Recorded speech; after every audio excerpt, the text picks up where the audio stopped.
victory. They win by 20. Booker, 30. Chris Paul, 28. Very impressive victory for the Phoenix Suns, who continue their winning ways. They won 11 straight against these Dallas Mavs. After the game, head coach Monty Williams at the podium. Coach, there's a lot of areas I could go with this. You could start with the fouls, you could start with the threes, but that fourth quarter, just considering how the guys finished game one, how impressed were you that they were able to dial it up another level in that fourth quarter game two? I mean, obviously, you have to be not just impressed, but proud of the way that we continue to win games mentally. I thought the shots that they hit in the first half, that can deflate you when you're playing that hard, and a guy or guys continue to hit shots. To only be down 2 points said a lot about, one, our defense and our ability to just hold the line. But then in the fourth quarter, totally different than the other night. But I thought it started early in the third. Book came out and hit 2 big threes. There was a point in the third where we had like 6 consecutive ISO stops, and that gave us a lot of energy. We kind of drew the line in the sand as far as guarding one-on-one. And then we just had a number of contributions. Ish came in, Busy came in and gave us great energy. And Chris, the way he just continues to pick that spot when it's time to take over is really impressive. But just mentally, I thought we stayed with it, but I thought we got a lot of confidence from our defense in the second half. I think when we took the starters out at the end, I think they had like 35 points in the second half. That's really hard to do against a team that can shoot it and execute the way that they do. But just to follow up on the foul, though, there's so many offensive fouls. How were guys able to mentally get through that? Because, I mean, it seemed like there was 3 within like 35 seconds. Yeah, I mean, it can take your rhythm when you're trying to play offense and you commit that many offensive fouls or a charge, or somebody's just in your way and you run them over, because instead of playing, you're looking to see where that guy is, and you're out there thinking as opposed to playing instinctually. I thought we did a decent job in the second half of still playing physical basketball, but just understanding what they were trying to do. They started the game pressuring us, and that can make you reactionary. When you get hit, you want to hit back. And I thought some of our offensive fouls were based on that, but our guys deserve credit for how they adjusted to that whistle. We didn't let it affect us, and we also didn't let their shot making affect us in the first half. Last thing I had was back to the fourth quarter. You guys have did that before in the fourth, where I don't want to say turn it on, but go to another place. Yeah. You've talked about how during timeouts you can see guys mentally where they're at. Going into that fourth, were you seeing something that maybe made you think, okay, we could have that kind of quarter? Most of our conversations were about the defense. I thought our schemes can be relatively sound.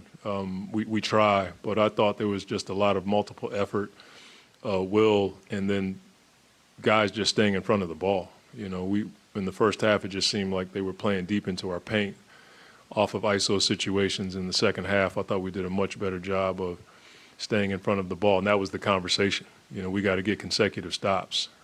We had one possession where we got a stop, but I think 2 of our guys leaked out.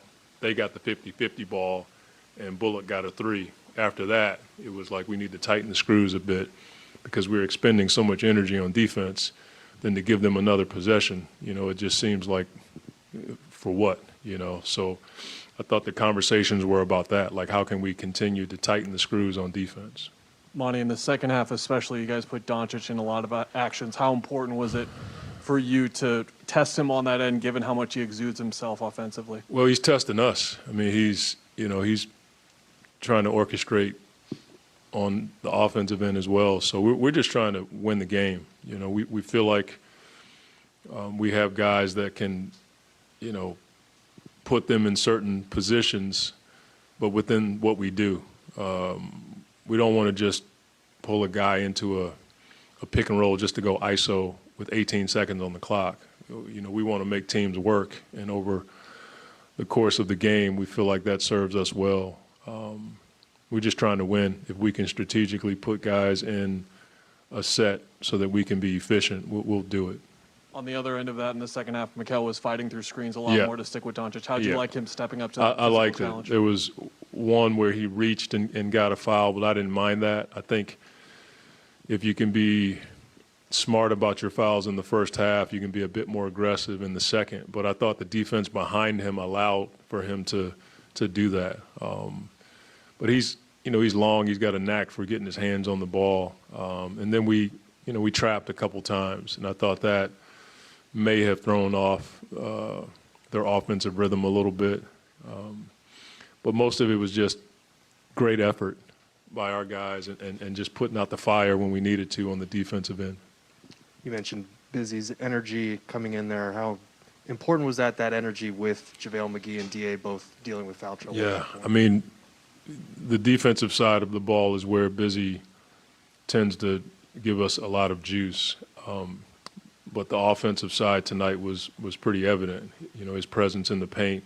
And when Busy's under the basket with a smaller guy, it's hard to rotate, so we could attack the basket. I thought we had a lot more paint touches and rim opportunities because Biz was occupying a smaller guy under the basket.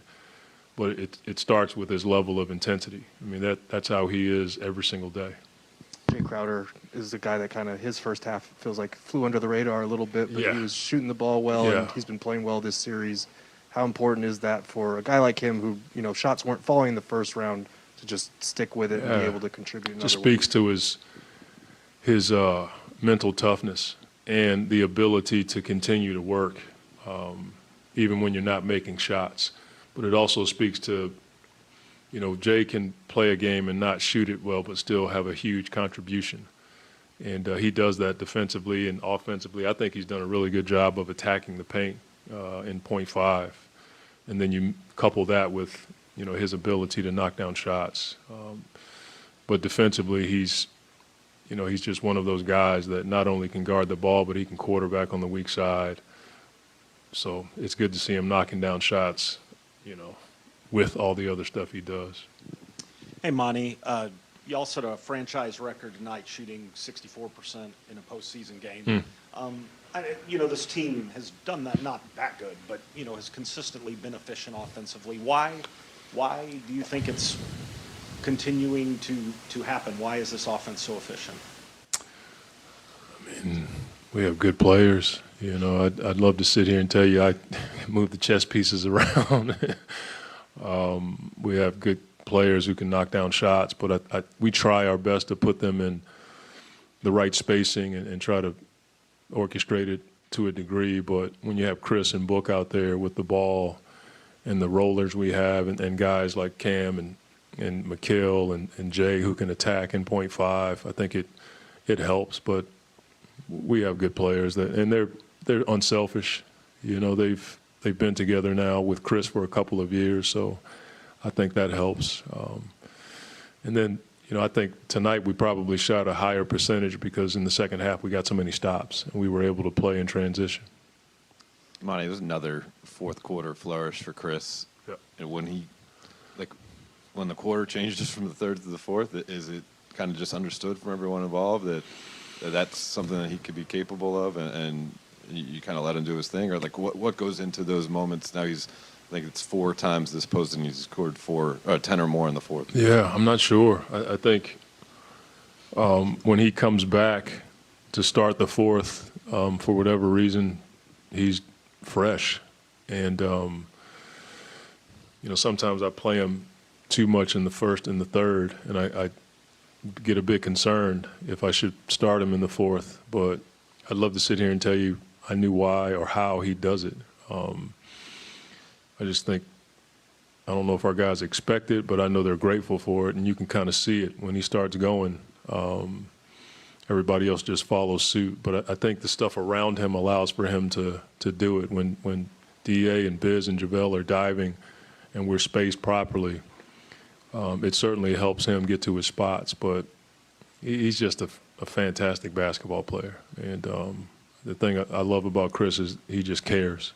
you'll see him in the game just coming over talking to me about things he sees. I'll tell him what I see, and then he just goes out there and does his thing. Coach says clearly this being a series, it's been established that the back and forth, that chippy or however you want to phrase it, how important is mental going to be moving forward in this series that, okay, you go to Dallas, is this probably going to continue? Yeah, I mean, I think our guys understand the importance of getting back to focusing on winning the game. We'll have moments like that. You're talking about highly competitive athletes that are playing for something on both sides. But the one thing that we try to do in the huddle is get back to winning the game. And it's physical. It can be chippy at times, but it's just that time of the year. The officials will do what they have to do. We as coaches try to, keep our focus on the prize, but it's just a competitive game. Monty, two things. Number one, back to the big guys. I mean, it's a testimony to the way the team is constructed, isn't it? That when you have two big guys with 4 fouls, now you have another one you can bring off the bench to relieve the pressure for you. It certainly helps. When we got Biz, I forget what month we got him in. I think around Christmas time, we had a talk about just that. He was going to have an effect on our team because he had the mental stamina and toughness to not play a few games and still be ready when he was called upon. And our guys love playing with Biz. I mean, he's a great screen setter, and he dives and he finishes, but defensively, every time he steps on the floor, he gives us energy. And he also is a quality guy, too. I mean, that really fits into your team. Yeah, I mean, he's, his background and what he's doing around the world speaks for itself. And so you love to see your guys succeed, but it's pretty cool to see the things he's doing off the floor. And then secondly, back to the fourth quarter, it was 89-86 with about 11 and a half to go in the game. And then suddenly you just blew the roof off the building. Yeah. And I know you talked about stoppages and all that stuff, but there was a momentum there that seemed to catch fire in the building itself. Yeah. The building caught fire. Well, I think our team we're built to bring energy from our defense or gain energy from our defense. And I thought the ability to guard the ball and force tough shots and rebound and get out in transition got our fans juiced even more. It certainly allows for this place to be a special place for us and a hard place for other teams to play. Monty, Doncic finished with 35 points tonight, but a little bit less output in the second half. You mentioned kind of staying in front of guys. What do you feel like you guys have done successfully against him, and what has he done successfully against you guys to have those back-to-back big scoring nights? I mean, he's made tough shots. I mean, you look at the threes he made, those were over contested hands. Those weren't like somebody else making the play. He's pulling out of the corner and he's got a catch shot wide open. He's making tough shots. I think our guys deserve credit for just staying with it and not getting or becoming deflated because he was making those tough shots. And then in the second half, maybe he missed. Maybe we stayed in his way a little bit better, but our guys won't quit. We understand and respect who he is as an offensive player. I'm just proud of our guys for hanging in there. Thank you. Hey, Coach, you know who that man is right there? The Luke.